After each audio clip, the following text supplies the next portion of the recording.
we are going to discuss about the risers, right? So different four risers: wet, dry, diffuse, and reaction. Let's start with the wave pipe system, right? Because the most common one, we are using this risers worldwide.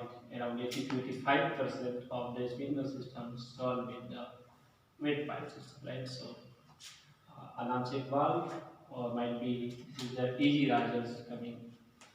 The most compact one, right? Very easy to install. This is not the exactly equal to the alarm check valve. We call it the easy pack or easy risers, right? So we'll discuss in detail regarding all those uh, the components and their working principles, right? So we have a control valve, right? So alarm control valve. We have a gate. We call it the butterfly valve, right? So if you can see, as I explained in the video, if it is like this, right, the perpendicular to the pipe, it means the valve is closed. Now the valve is closed. So if you turn this one, the valve is open. And if you can see the hard wire, the conduit, right? So it means it is supervised by the the control panels. And we have a tagging, right? We require tagging for all valves and components. We call it FRG1 BB1. In our installation, it is a riser control valve to make sure someone is not closing it. It should be open always 24/7 during the operations, right?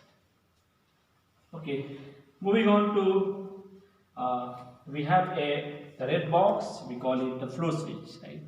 We call it the water flow switch, a red box, and we have the flapper, right? So it is inside the pipe, right? So it's normally you can buy from the market based on the size of the pipe that we want a water flow switch for a 4-inch pipe or something like that.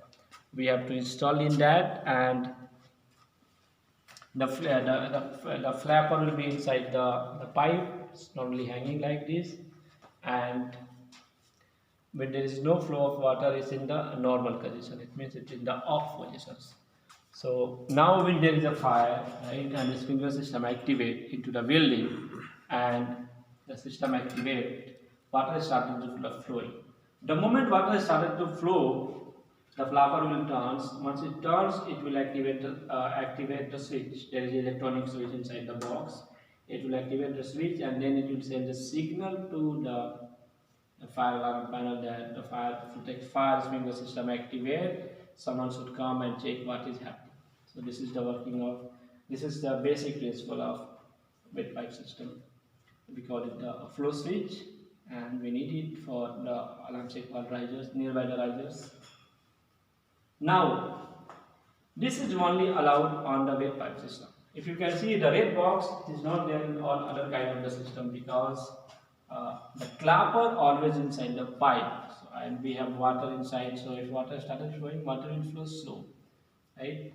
But if you are installing this one with the dry pipe system, the problem with the dry pipe system is that the moment the air release and water started going, the water will go at so fast rate that it will break the flapper, right? The paddle inside will break that one. So the red box means the indication, the basic indication of the red box is that it is a wet pipe system. We have a pressure gauge to check the pressure inside the piping. What is the pressure we have into this piping, guys? We can see the pressure starting from 0 to 300 psi and from 0 to 20 bar. It is listed by UL or FM Glover, need to be calibrated within 1 year, and plus or minus 1% of the things is allowed. It is up to 300 psi means, as I discussed in the beginning of the class, the pressure gauge should be at least 2 times under system working pressures. Now, most of the water-based fire pressure system are installed for 175 psi maximum working pressure. So 175 times 2 is 10 psi. Now here we have a test and drain valve, right? A test and drain condition. Now at this location it is in the off condition, means the drain valve is closed, right? So we have a test and drain connection. Here at the top we have a pressure relief valve for this pipe. Now normally the the fire protection system, this water-based fire protection system installed at a pressure of 175 psi.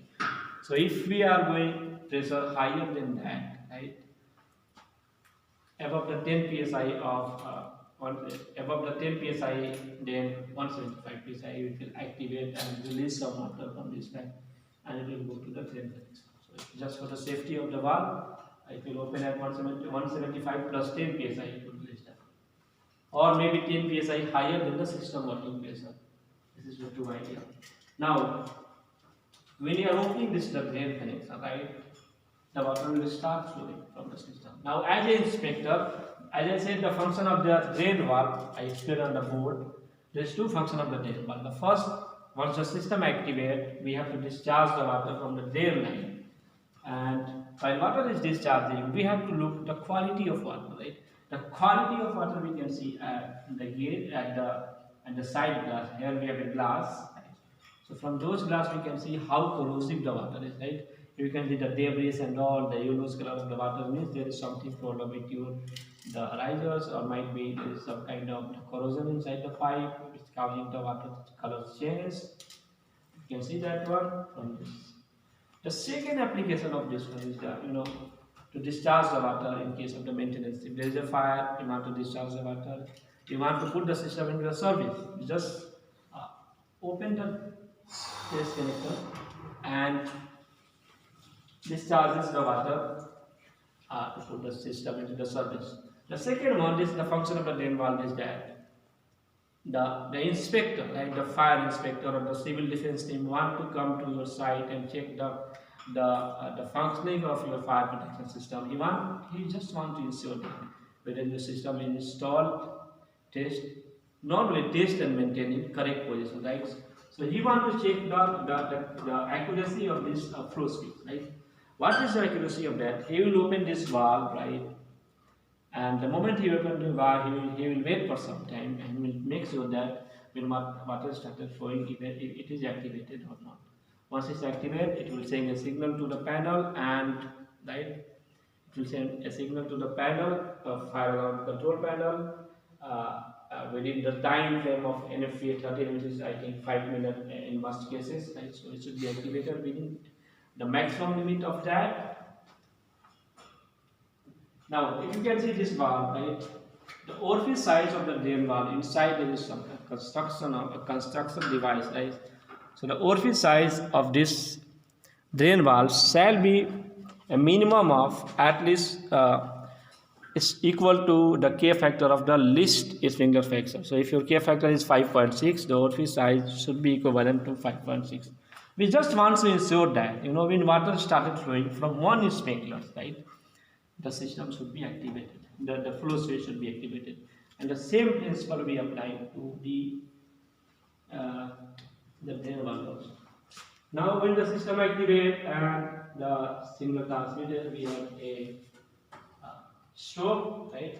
Make a strobe and flashing a strobe, right? So it flashes some light with some sound that system activated, and someone will put attention to that one, evacuate the building, or anyone around those building will be alert in those cases and will be going out of the area, right?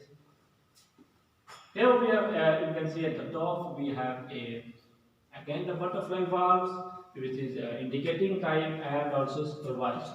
And when the system activates, the water will go from that line all the way to the spray booth, right?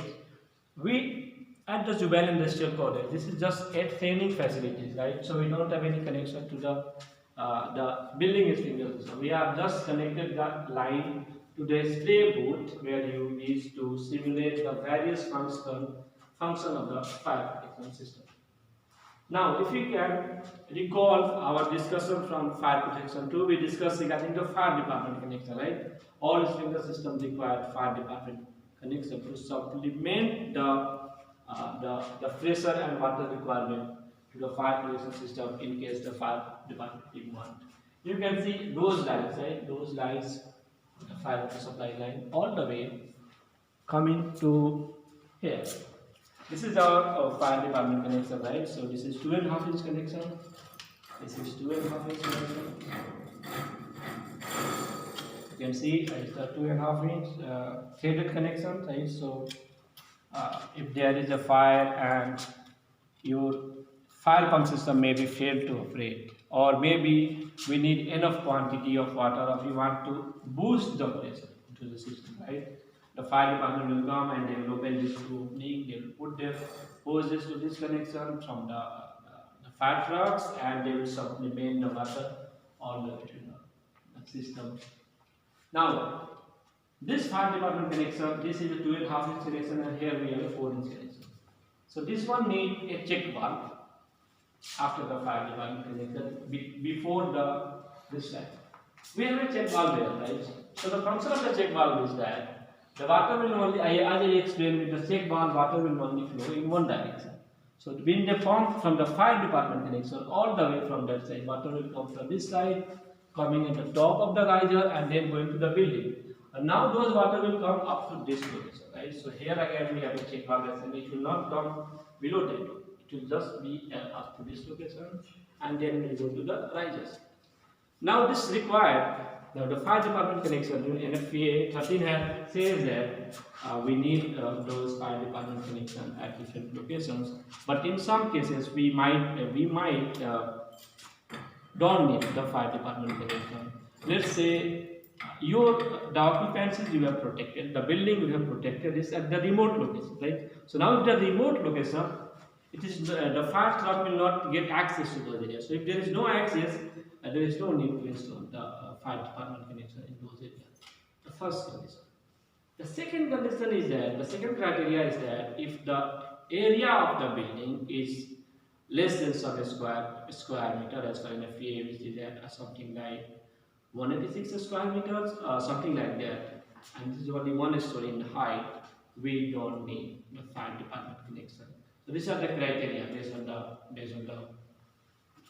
area and the story height, and based on the access to that. Now, keep in mind this fire department connection is always in idle condition 24/7 until there is a fire or fire department comes to this point and protect it.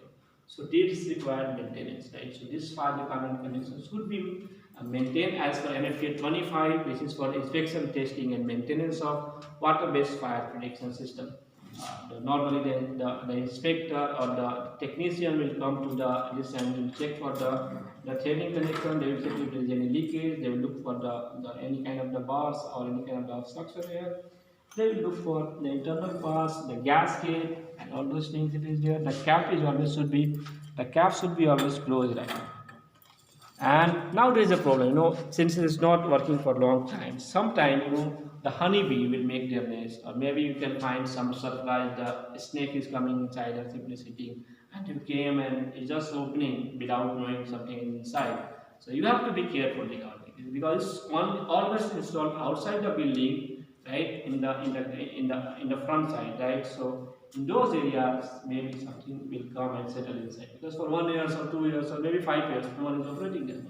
You need to be careful regarding those ones. The other things you have to pay attention for that one is that it is always installed outside the building at something like 1 meter length from the bottom of the floor. You install at this time, and maybe after 1 year or 2 years, the plantation and the gardening, those will grow and they will cover this area. So if the fire department team will come, they might not get, they will find difficult to locate where is the exact location of the fire department connection. So you have to be careful regarding this one, right? You have to cut all those things that will be obstructing that one. So this is all about the fire department connection, right? So you have to be careful regarding the maintenance of the fire department connection, and the size of the fire department connection, the check valve, and all those things as required for NFPA 25. Okay, so we discussed everything about the wet pipe system, right? But this is just a easy risers, not the alarm check valve, the one we discussed, the one we found very common in all of the installation. But indeed, it is just a easy risers. It is something different than the alarm check valve, but the function is the same. We just want water to flow and extinguish the fire, and we want at the same time to get the signal to the fire alarm panel. So this will work in the same way as for NFPA. Now, NFPA says that the one riser can protect certain square feet of building, right? So if your building is something like 4,800 square feet or less, sorry, square meter or less, 4,800 square feet or less, we need one riser for that one. But if the building areas go beyond that, we need two separate risers for two different zones. So based on the area of the building, we might need different risers, which is also depend on the types of the hazards. Might be light hazard, ordinary hazard, extra hazard, one or two. So the higher the hazard, the lesser the area requirement for this. So be careful regarding the sizing the system while you are designing a fire protection system at the site to make sure the things is going in the correct position. Thank you.